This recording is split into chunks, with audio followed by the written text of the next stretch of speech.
Good afternoon, everyone. I hope that everyone is doing well and is safe, safe and healthy wherever you find yourselves in this moment.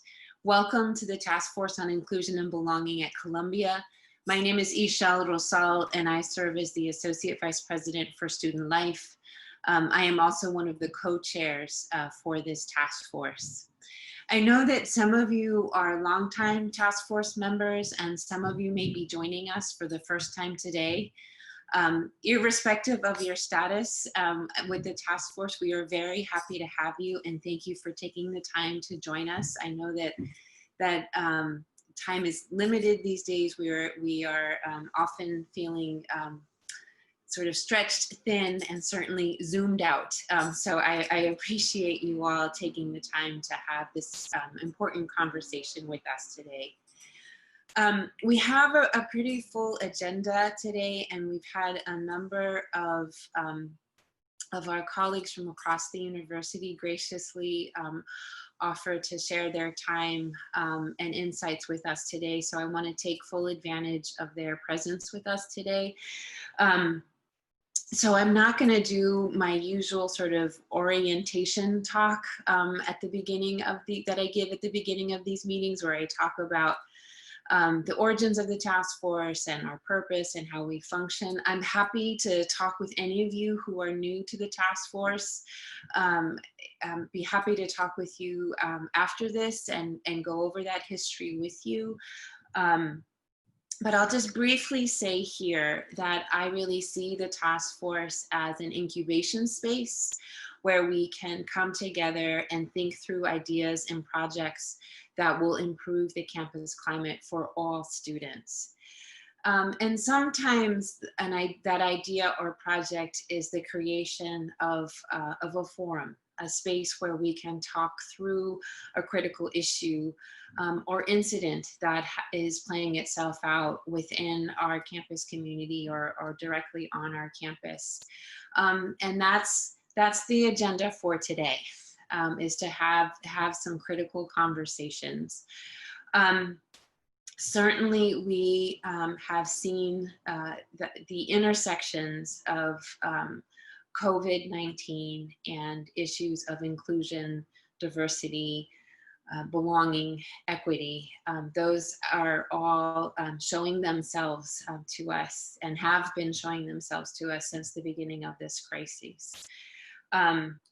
We are beginning to get the stats from who is impacted most directly, most severely, which communities are most directly and severely impacted by this crisis. And so these are the kinds of conversations that we need to have. What are those intersections? And as we navigate this time, not only do we need strategies for how to navigate this time, we are also learning lessons. And so we want to take those lessons with us into the future as we think about what our community is going to look like post COVID-19, and what are the lessons that we've learned in this time in relationship to issues of inclusion, belonging, diversity, equity. So it's a full agenda for today, as I said. And so let me just quickly run through what that agenda is. I'm going to turn it over in a minute to my co-chair, Professor Montas, who will also offer some welcoming words to you all. And then we will have Professor Goldberg speak to us, who will launch us on our journey today. And then I will introduce our panelists, who will be leading the breakout sessions. And then we will come back together and share what were the highlights from our breakout sessions together. We'll be spending the majority of our time in the various breakout sessions. A few housekeeping pieces. During our time together as a full group, ask that you keep your microphones muted. And I also recommend that you keep your view on speaker view as opposed to gallery view, so that you can really sort of focus on who is addressing you. And so with that, I will turn it over to my co-chair, Professor Montas, for a few words of welcome. Thank you, Michelle. And I simply want to echo what you said, highlighting the importance of our work at this time. This extraordinary moment of crisis and disorienting change that we're all experiencing surfaces new sorts of concerns that our task force, I think, rightly is occupied with. So I just want to welcome you all to this really critical work and wish you all well. Thank you, Professor Montes. And now I would like to turn it over to our Executive Vice President for University Life, Professor Suzanne Goldberg. Thanks. I am so glad to be here, to be part of this meeting today. I appreciate, for those of you who are able to keep your video on, it's really nice to see everybody. And for those who I'm not seeing right now, I just happy that you're here. As I always say in these task force meetings, I think these are among the very most important meetings we have at Columbia in terms of strengthening our community, thinking critically about the challenges that we face as a community, and not being afraid to face those challenges, but always bringing with us imagination and energy about how we can do better and how we can grow and strengthen and be the institution that we all want this to be. Today's focus on bias in relation to COVID-19 is obviously among the most pressing issues that we are dealing with as a society, and is as one that are many members of our own institution, many students, faculty, and staff are also feeling, both in terms of the bias crimes and bias incidents, especially directed at Chinese and Asian and Asian American, other Asian and Asian American members of the community, but also at the disparate racial impacts that we are seeing in terms of the spread of the disease and mortality from the disease, with African American communities across the United States being among the hardest hit, with immigrant communities in New York being among the hardest hit. New York doesn't actually measure or provide the data, or at least it didn't the last time I checked. Maybe it has been pushed to do so now, but doesn't provide the same racial and ethnic breakdowns that we've seen in some other states, but it's hard to think that it's any different here.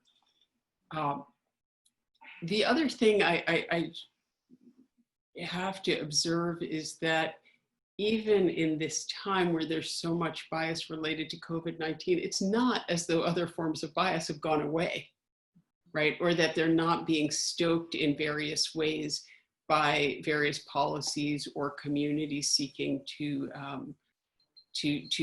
create what I would call a more inequitable world. So I'm just glad to have the opportunity to come together. I want to thank Michelle and Roosevelt for continuing to chair the task force and for launching us into these important discussions. And the very last thing to share here is that, it's often said about communities that a marker or a measure of who we are is not what we do when the spotlight is on a particular issue, but especially what we do in all of the other times when we, how do we allocate our time and our energy toward the values that are most important? And to me, the work of this task force, whether a spotlight is on issues of inclusion and belonging, or a spotlight is on another area, or a spotlight is kind of more like a strobe light hitting lots of things, we always do this work. And it's one of the reasons that I do what I do. And the very last thought,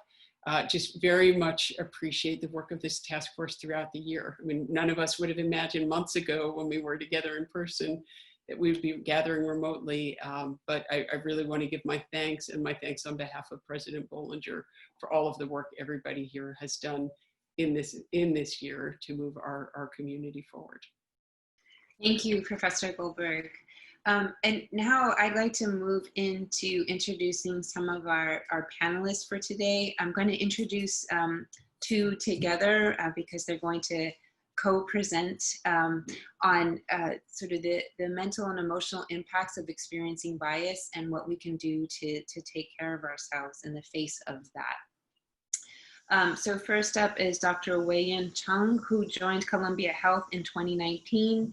She received her doctorate in psychology from William James College, Master of Medical Science from the University of Hong Kong, and her BA in biology from Boston University. Dr. Chung's clinical interests include trauma, anxiety, depression, acculturation, and ethnic microaggression. And with her is Ware Hatab, who is a second-generation Arab American clinical social worker. She's a social worker in the Counseling and Psychological Services Department at Columbia University. Her specialties include cross-cultural counseling, trauma work, and grief and bereavement. She also specializes in providing affirmative therapy with folks who identify as Middle Eastern or North African, LGBTQ, and or Muslim. So thank you to the both of them for joining us today. So I just want to share a little bit of, in my clinical work with Asian American and Asian international students, many of whom have experienced bias related to COVID or are living in anxiety and fear about this. I've been reflecting very much on some of their frustration and defeat and feeling as if their voices are going unheard during this pandemic. So I'm so grateful and thankful to Ishel and everyone involved to be a part of this meeting and to be able to shed some light on some of this in this way.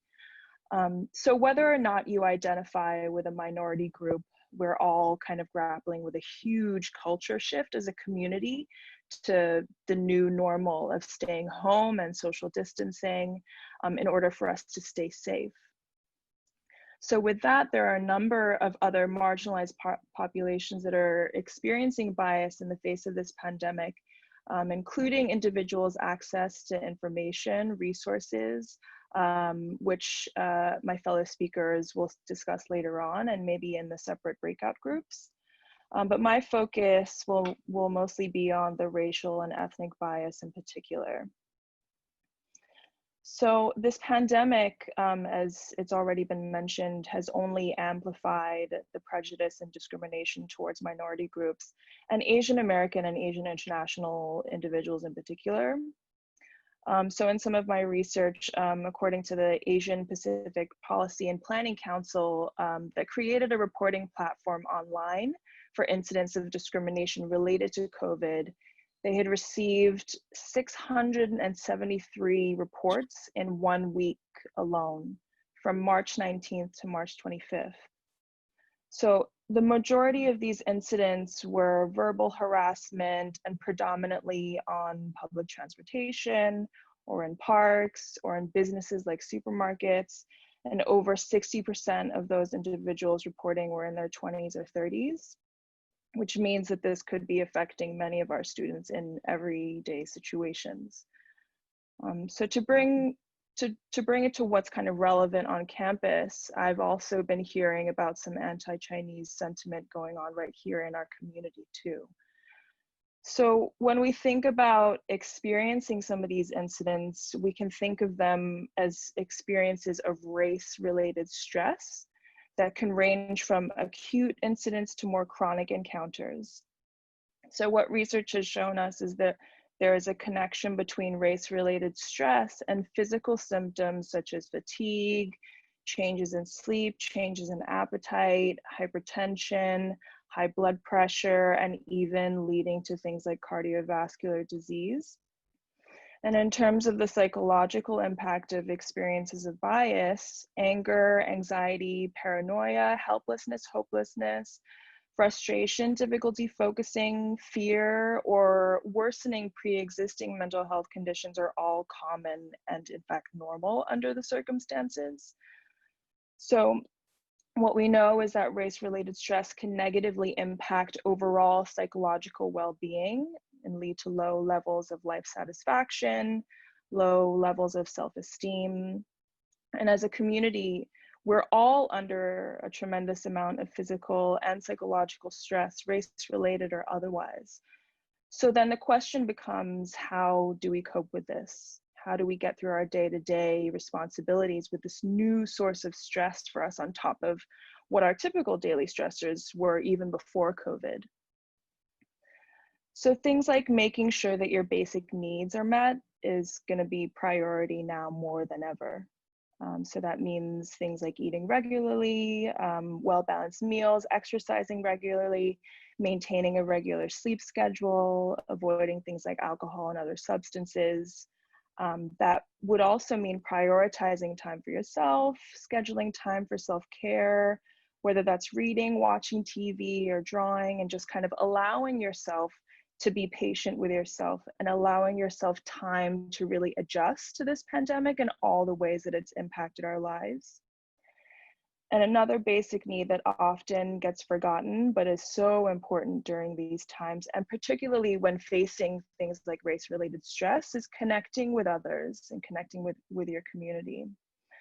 So speaking with family, loved ones, friends, teachers, advisors, deans, those people who you trust who have either had similar experiences or can offer an understanding ear, and leaning on your community through workshops like this one, so that you feel like your voices are being heard. So we also, in addition to meetings like this, have through CPS, our virtual support space for Asian American and Asian international students who have experienced bias or discrimination related to COVID. And that meets every Monday and Tuesday.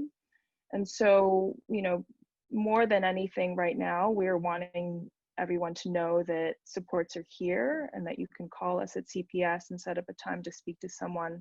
And I really just kind of encourage everyone, whether you're a minority individual or an ally, to just kind of speak up and you know, be there for one another when you're seeing bias or discrimination happening. So while I focused on COVID-related bias, the pandemic has also brought on a wave of loss on so many different levels. And so I want to hand over to my colleague Warday Hatab to discuss that a little bit more.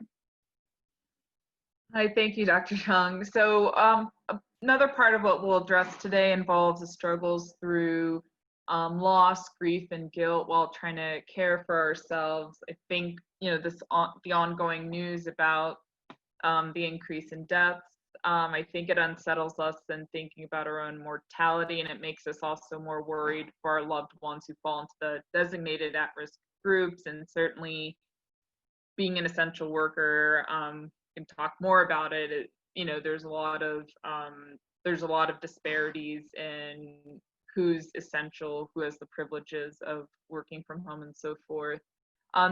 There's a good chance that you know someone who's been affected with COVID-19, and it's likely you may know someone or know of someone who has died from it.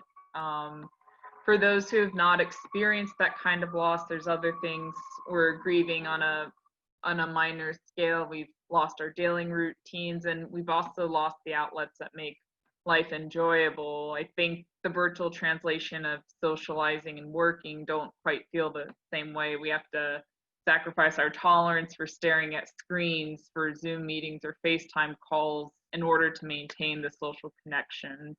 Many students in the last semester at Columbia University could not have foreseen 2 months ago that they would not get the experience of their graduation ceremony in person, and you know, perhaps they are feeling unworthy of having anger or sadness for the loss of this milestone in their lives, given the gravity of the pandemic. Even those of us who are in the best of circumstances, who are still employed and medically healthy, there's a guilt about mourning the loss of connection and the looming fear of losing this security. I think a lot of people are worried about the longevity of how their jobs will be in the future with this. I bring up these examples in different situations, not to create a stage for comparing our losses against the losses of others, but rather to allow us to make space in our lives for seeing the ways in which our lives have changed. And many of the ways in which you've coped with losses are not readily accessible for the foreseeable future. You know, hugging a dear friend, going to a concert, or enjoying a favorite meal at a local restaurant. For those of us in marginalized groups, a sense of security and safety is also gone in a different sense, that the resources we've utilized in surviving in the world may no longer be within our reach.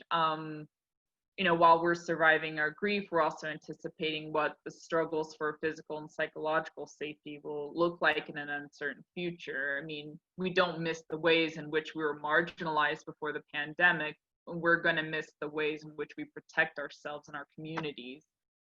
With all these things in mind, I hope you find some helpful information in the group that Dr. Chung and I will facilitate later this afternoon. For the Columbia graduate and undergraduate students in attendance, I want to reiterate Dr. Chung's statement to reach out to us at Counseling and Psychological Services for support for virtual counseling related to experience of discrimination and experiences of grief during this time. Thank you. Thank you to Dr. Chung and to Warday Hatab for getting us started with today's panel. I'm going to introduce the next 4 panelists right in a row here, and they will offer basically some framing comments for the breakout sessions that they will lead later on in this meeting. So first up is Melinda Aquino. Melinda Aquino is the Associate Dean of Multicultural Affairs in Columbia College and Columbia Engineering, and has been with Columbia since 2005.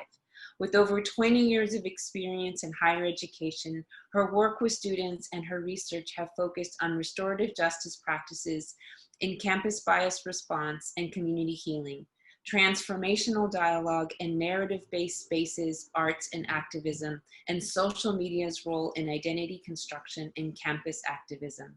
She has served as a trainer, consultant, and strategist to numerous nonprofit organizations and higher ed institutions. Following her, we will hear from Celina Chatman Nelson, who is the Associate Dean for Academic Diversity and Inclusion in the Graduate School of Arts and Sciences. She leads efforts to produce programs and resources and inform policies that support the scholarly and professional development of graduate students from underrepresented groups, and that prepare all graduate students to engage diversity. Following her will be Karma Lowe. Karma Lowe is the inaugural Assistant Dean of Diversity, Equity, and Inclusion at the Columbia School of Social Work. She has held that position since May 2018 and officially opened the school's Office of Diversity, Equity, and Inclusion in fall 2019, after transitioning out of her prior position as Director of the Offices of Enrollment, Student Services, and Financial Aid. And then finally, we will have Dr. Raygine DiAquoi, who uses she, her, and hers pronouns. She is an assistant professor in socio-medical sciences and assistant dean of diversity and culture and inclusion at the Mailman School of Public Health. Thank you to my colleagues, and I'll turn it over to you. Thank you. And I just want to thank everyone for being together today, and my virtual background of being our office is my way of hoping and wishing that we were physically together on our campus, but I'm glad we're able to be in community, even if virtually. And what I wanted to focus on a bit is really thinking of and building from what was shared from our earlier speakers, and what does it mean and our diversity, inclusion, and equity work, particularly in a post-COVID world. I think we're in it in the middle of a lot of turmoil. I'm thinking about the uncertainty and the anxiety and the sense of loss, right, that had been mentioned in previous speakers. And so maybe it might be hard to think about what does it look like coming to campus in this moment and being back in that moment when there's so much in the immediacy that's going on. I think with President Bollinger's email a couple of days ago, announcing and confirming our academic year for 2020-2021, I think it's a good moment to remind ourselves then, when we are together and continuing in this world, what will that look like? And to think about what has been happening and how that informs how we come back together is, again, touching on that anti-Asian harassment and violence that we've been hearing in a lot of communities. And unfortunately, that the underpinnings under that is not new, right? It is, I think, what we're hearing from students, sometimes the realities of now this this conditional social acceptance that maybe the model minority myth has lulled some into a sense of security that is now disrupted in this surge of anti-Asian harassment, and becoming easy scapegoats and being targets of xenophobia that hearken on other surges of the yellow peril sentiment of general fear and mistrust of Chinese and other Asian communities. We heard a little bit about the disproportionate devastation on Black communities. Again, with the data surfacing, and it only unearths racial fault lines that we already knew existed, and health disparities. And again, it gives us an opportunity to now better examine in the immediacy, well, what does this suggest around the historical roots of oppression and structural racism that we also need to be addressing. Other communities, and I share these not to do a litany of experiences, but I think there's importance and power of naming these experiences and giving life to what students have trusted us in what their own experience have been. So for our international students in particular, I think the upheaval and implications of current, larger conversations of immigration, and what does that mean in time that they've spent here at Columbia, and now uncertainty of what that means in desires to stay in the United States, or students who are without choice of going home because of the state of the pandemic in their home countries or travel restrictions. That similar sense of lack of choice, or because of out of safety or inequitable resources to persist in the same way as as other students may just go home and enter the virtual learning world, is disproportionately taking a toll on our first generation and low income students in terms of maybe being able to have workarounds or accommodations that have been generously provided by the university, but knowing that without that there's a lot of uncertainty still of what that would mean in sustained resources and support, not just for them, but for their families. One instance too is families from communities or families that are essential workers, particularly in sanitation fields or within helping in grocery stores, and them fearful for their own families' lives. So when they're at home being students, they've actually taken on these essential worker jobs for their family members, so that their older parents or family members don't have to put themselves at risk. So they would rather be in that role for them. I think there's lots of questions of what does this mean with the economic turmoil of uncertainty of student contributions and that towards payment of persisting again at the institution. And then lastly, thinking about safety and what does it mean for students who have to go home or don't have a safe home to come home to because of maybe going home means to deny themselves of self, to closet themselves because their queer and trans identity will not be affirmed within whatever their home community is defined as, or are mixed status family and documented students who again may with home and community thinking about what are the resources that they are not able to access because of that status. So these are just some quick points just to say that these are the underpinnings are not new. And so when we do come to campus, what is our desire to return to normalcy, and how it would be remiss for us to say we will get back to the sense of what campus life was in the past, when the inequities are so visceral and palpable for many in our communities. And I'm really looking forward to engaging you in the small group discussion with, how do we return to campus and really examine and address the real harm and trauma, as was suggested, that's impacted particularly all these different marginalized communities? And, you know, are we prepared to fully understand the lasting impacts the pandemic has had on these? And then what is our responsibility to each other to continue that support, as well as thinking about opportunities to look at whether it be our own institution or larger structures that we can help inform and better address the, you know, again, the deep underpinnings of, you know, oppression and structural racism that, again, are so palpable right now. Thank you, Melinda. Celina? Sure. Hi. So thank you, Michelle and Roosevelt, for coordinating this and for having us here. I'm just going to make some very brief, or share some brief thoughts to frame the conversation around balancing being human and managing our academic responsibilities, since we are here in an academic environment. And I'll start just by, I guess, you know, I realized myself in trying to continue to do work and make progress on some of the projects that are being offered in our office, the Office of Academic Diversity and Inclusion in the Graduate School of Arts and Sciences. Frequently I felt this tension in trying to do the work, and I wasn't quite sure where it was coming from. I just thought it was my own anxiety around what was happening around us. But then someone wrote an article in the Chronicle of Higher Education, and I believe the title was something like "How to Ignore All That Coronavirus-Related Productivity Pressure."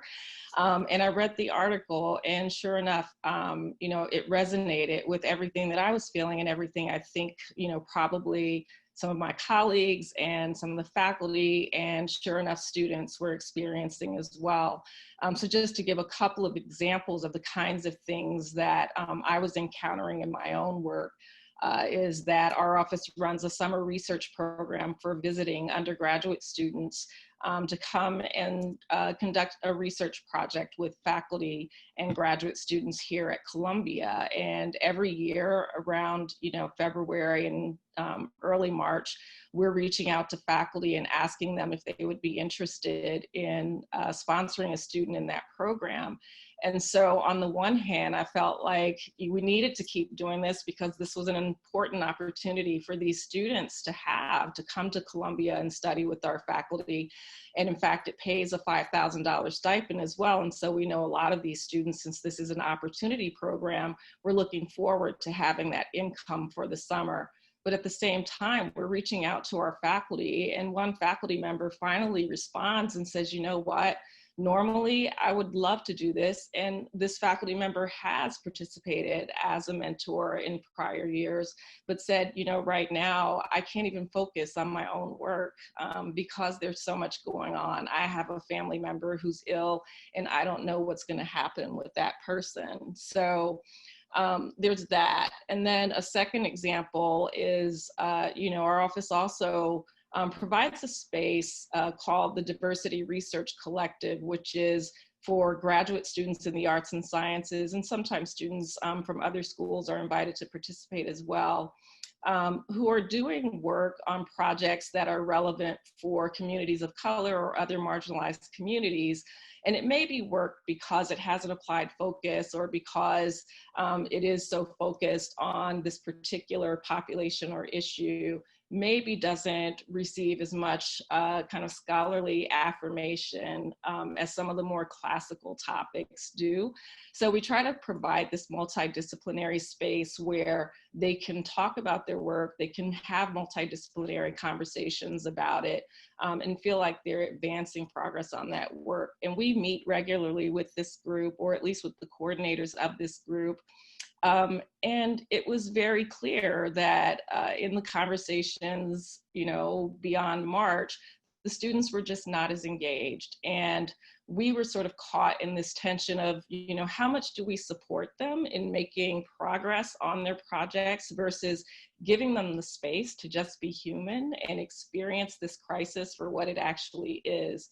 And in fact, we learned that one of the members of the collective is currently infected with the virus, and also another member has a parent who is in ICU. So I did set my timer, and I see I've been speaking already a little bit longer than I wanted to. So I think I just want to stop there and end by saying, how do we balance the tension in having to make some progress? Because for some of us, this is tied to actual consequences. Master's students, for example, and seniors are needing to graduate.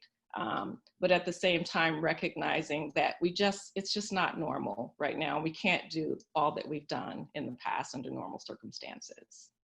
Thank you. Thank you, Celina. Karma? Thanks, Michelle. So as I and my partner, Dr. DiAquoi, were talking about what we wanted to do in our breakout rooms and really focusing on coalition building, one of the things we're looking at and sort of sharing was just the idea that so many of our students and colleagues are not just holding multiple identities, but also, on the one hand, while we try to stand in solidarity with someone, particularly like our Asian colleagues around the anti-Asian racism that they're experiencing, if you are a person who is Black or African-American or of African descent, you're also wrestling with the fact that you are seeing what's happening in certain cities in China, where we have African migrants who are being forced out of homes, or you see what's happening on the continent with folks from other countries coming in and in some ways being exploitative with their actions there. And so when we look at, we don't want this to be a conversation around sort of the oppression Olympics, right? It's not about that kind of a competition, but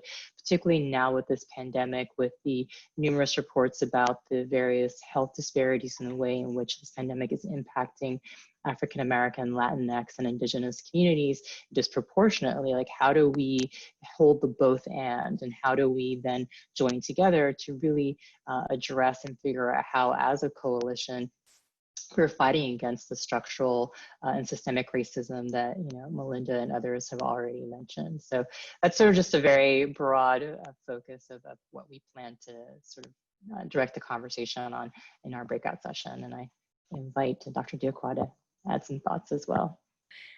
So good afternoon and welcome, Columbia fam. I'm Zooming from Brooklyn, New York, which is where I was born and raised. Originally Lenape-Hoking, or the land of the Lenape. And in the spirit of coalition building, I actually want to read the land acknowledgement that we read at the Mailman School of Public Health. So we owe our existence and vitality to those before us who contributed their hopes, dreams, and energy to making the history that led to this moment. Some have lived on this land for more generations than can be counted, and some have been brought against their will. We are gathered on the unoccupied and unceded land of the Lenape peoples. At least I am at this very moment. I ask you to join me in acknowledging the land that you are on, and in acknowledging the Lenape communities, their elders, both past and present, their descendants, as well as future generations. Often when we are on campus, and even within our homes and buildings, we sit in spaces funded, governed by, and named for families who derive their wealth from the transatlantic slave trade and plantation slavery. I ask you to join me in acknowledging the enslaved African peoples, their elders, both past and present, as well as their descendants and their future generations. Columbia University acknowledges that it was founded upon the exclusion and erasure of many indigenous peoples, and that slavery has been intertwined with the life of the college and the university. This acknowledgement demonstrates a commitment to beginning the process of working to dismantle the ongoing legacies of settler colonialism, violence, slavery, displacement, and migration through ongoing education and responsible representation. Just to build on my co-facilitator's comments, our group is really going to think about what it means to build coalitions during a time of physical distancing. How do we continue to feel each other's pain honestly in ways that acknowledge how we are differentially situated within this society? I attended a talk yesterday between Arundhati Roy and Imani Perry based on the idea that the pandemic is a portal. Roy explains that this pandemic offers all of us an opportunity to consider what we want to keep and what we want to leave behind, ways of being with each other, ways of acting, dead ideas. What do we want to leave behind, and how do we want to travel through this portal in ways that allow us to protect each other? In our group, we'll think about how this looks like virtually, as we will be living in this way for quite some time. And what will this look like in person when we are together on campus? Kimberly Crenshaw says that systems of power thrive on our inability to analyze intersections. Given the inequity that COVID lays bare, what changes do we need to make to our coalition building efforts? I look forward to seeing you all in our breakout group. Thank you to all of our breakout facilitators for those rousing words of introduction for your sessions. They all sound fabulous. I wish I could go to all of them. So we're going to magically divide you all into your breakout rooms per your registration. If you have any questions or concerns, feel free to chat me. And we'll try to figure out the technical issues. But if you give us just a moment, Caroline will start assigning you to your breakout rooms where your facilitators will lead your conversations. And they have some breakout room guidelines that they'll go over with you, and then some questions for the conversation. We'll need a note taker in each session, so please consider taking on that role. That would be much appreciated. And when we come back, we will love to hear from you all what the highlights were from your conversations. And we'll be collecting your notes afterwards. So please, I'll give you some information about where to send your notes so that we can compile all of them. So with that, thank you everyone. Enjoy your breakout sessions, and we'll see you in about 20 minutes. So first up, if we could hear back from the mental health and self-care group, if you could just share a few highlights from your conversation together, that would be great. Yeah, the time went by pretty quickly. We had some exercises planned we didn't, that we'll send out to our participants later, but a number of things that came up was certainly the concern for the Asian and Asian American community and how they're being affected by a lot of the racism, a lot of harassment online, and in the physical spaces of when they, when every time going outside, anticipating, verbal or physical harassment. A lot of concern about the care of nurses. For those who may not be aware, I think a number of nurses and doctors are first and second generation immigrants who may be on the front lines and also dealing with just the daily trauma, I believe, of, just the daily microaggressions and trauma of being in a marginalized community. One participant mentioned how we can move forward with providing post-traumatic care for the frontline workers and also just other essential workers in this pandemic. Helping Columbia faculty feel a sense of belonging. I think a lot of people who are staff or faculty at Columbia have been managing how they can focus on work while doing the work-life balance. Many people are now suddenly homeschooling their kids on top of trying to stay on target with what they were hoping to finish by the end of the academic year. Another person mentioned, wanting to keep up with the news and what's going on with the current events of how the pandemic is unfolding, but also seeing bias in the media that comes up and how to take care of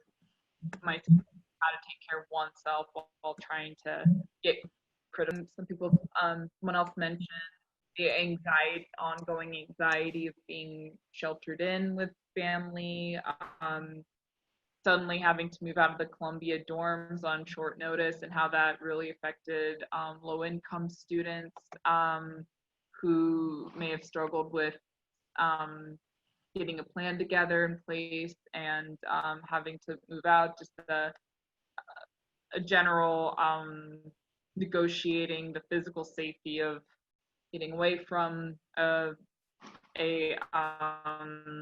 congregate environment with maybe not having enough funds to do that safely and quickly. Thank you so much, Forde, for that report back. I really appreciate it.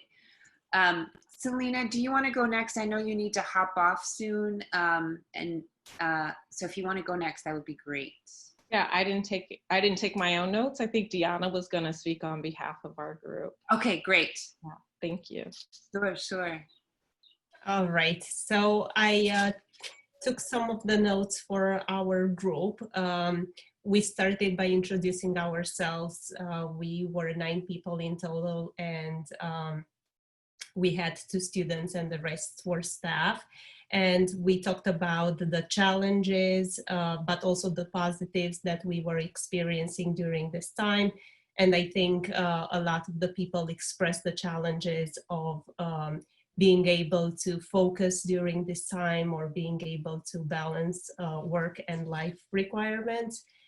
And also a feeling of guilt for complaining while feeling, at the same time feeling well, and not having so many bad things happening in your life, like being able to keep your job and having all these positive things, but still feeling this sense of guilt. And we focused on the students as well and what their challenges were. And one of the challenges that they both experienced was being able to focus for a longer period of time, basically being able to work on their schoolwork and doing really in-depth work, as opposed to more like the easier stuff. And so then we each kind of gave a little bit of advice of the things that work for us in terms of dealing with these challenges. And some of the advice was to lower the expectations on themselves, as opposed to the expectations that the faculty might have on and their requirements. So also being kind to themselves, and being able to reduce their stress, because the faculty might be more understanding during this time frame than usually. And also, Tanya mentioned that they have healing circles that are run by faculty at the nursing school, and those help in talking about their feelings and about what they are experiencing, and also doing venting sessions, either with families or with friends. So being able to communicate all of the things that we are experiencing during this time. I think, does that sum it up pretty good, Celina? Yes, very good. Thank you so much. Thank you to both of you for facilitating and for note-taking and reporting. Thank you. So next up then, why don't we go to Melinda's group, which was diversity and inclusion in our post-COVID imagined world at this point.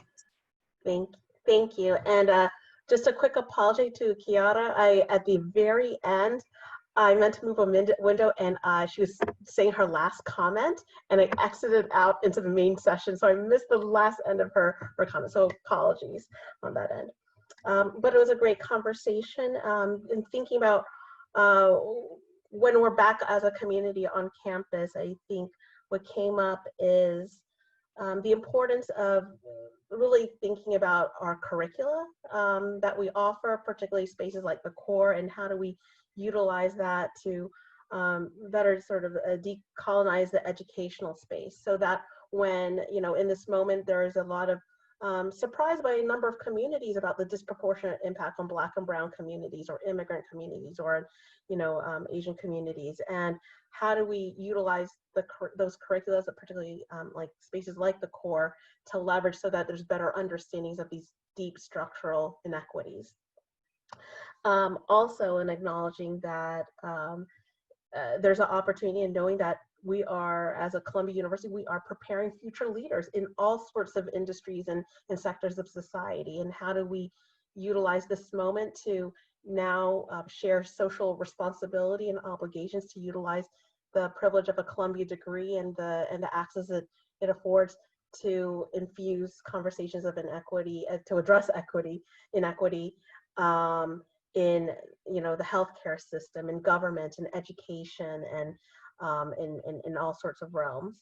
And to that point of there's a real value to task force like this one, but they're optional. And so how do we better require or engage all of campus to understand that social responsibility, and so we can better address that, whether it be in their future leadership roles or just to reiterate the value of truly doing equitable work on our campus. There was parts of understanding that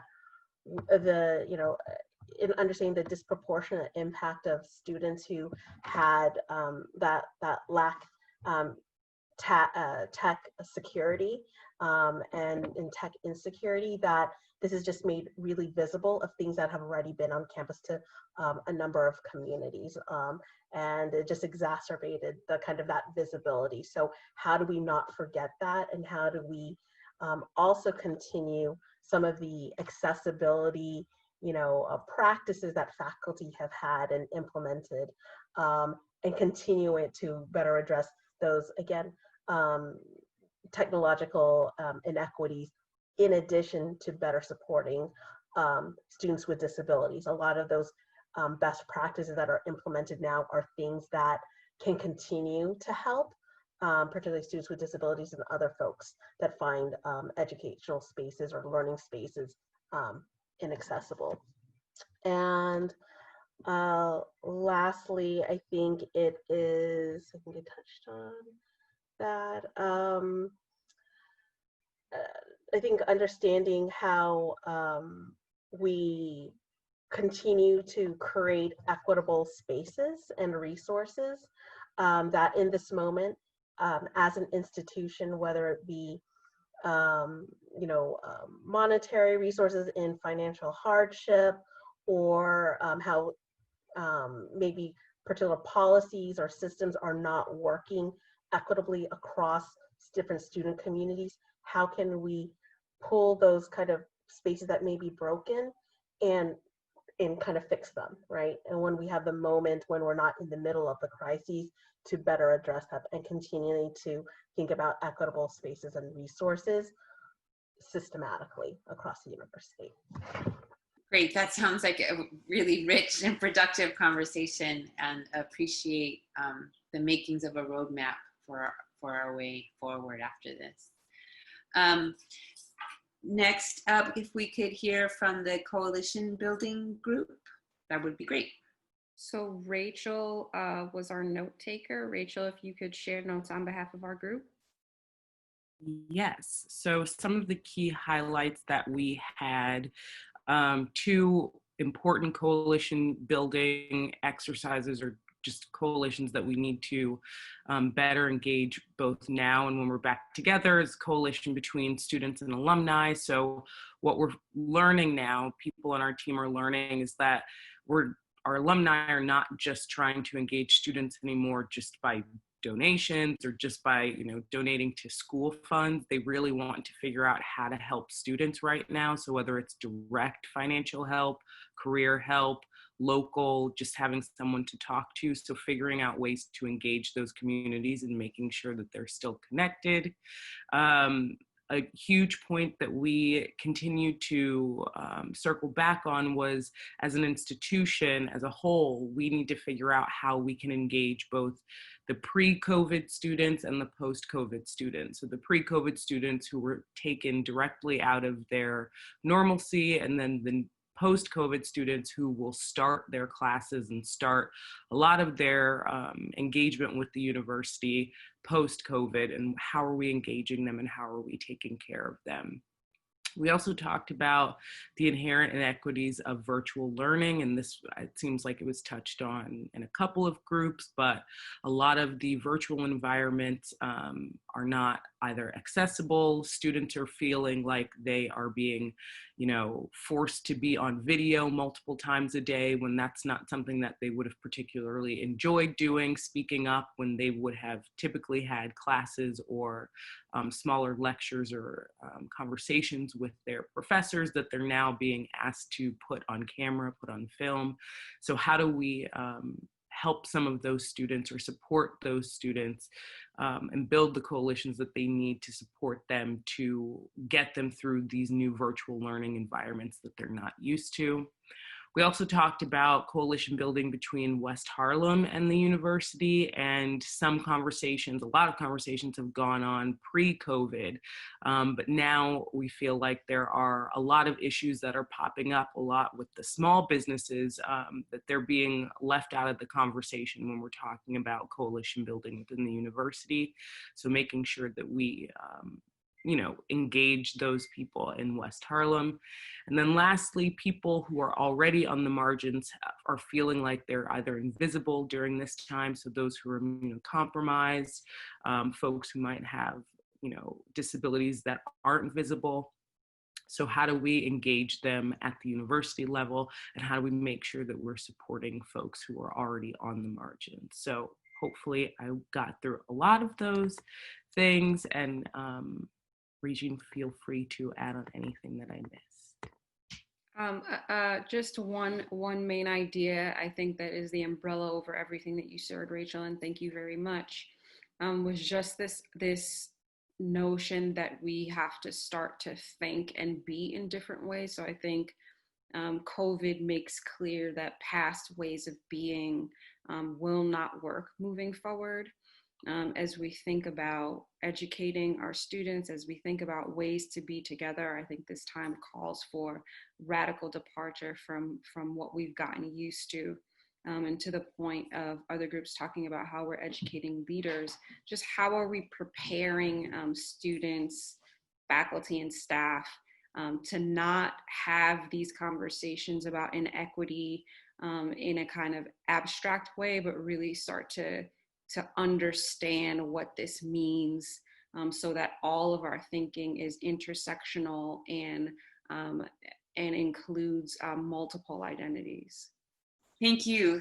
Thank you very much to all of the breakout room facilitators and note takers and report back givers. Really great work. It sounds like really great work and really great conversations were had. And I look forward to reviewing the notes. I'm sort of seeing a kind of toolkit that these conversations were the bones of kind of a COVID toolkit as it relates to diversity and inclusion work. I've been thinking a lot about COVID as sort of like an X-ray of our society, right? And that it's showing the fractures and sprains and tension points that were there that we don't always have sort of the courage or the skills or the will or the initiative to look at, but that COVID-19 is sort of forcing us all, or at least many of us, to look at, and that hopefully we can muster the courage and the resources and the relationships, the coalitions to look at the X-ray that is being offered to us, and address and finally repair what was always there and that COVID-19 has really highlighted for us. So again, thank you all. I hope that you found this time together nourishing and restorative in some way. As I said, I look forward to reviewing the notes and thinking about how to take those notes to a next stage and place, and welcome your thoughts and partnership in that work as well. And I wish you all well. I wish you all good health and your families good health. And as I said, if anybody is new to the task force and has questions about the task force and what we do, how we operate, I'm happy to have those conversations with you. And otherwise, look forward to announcements about our next meeting and our projects going forward. Thank you again, everyone. Stay safe and be well.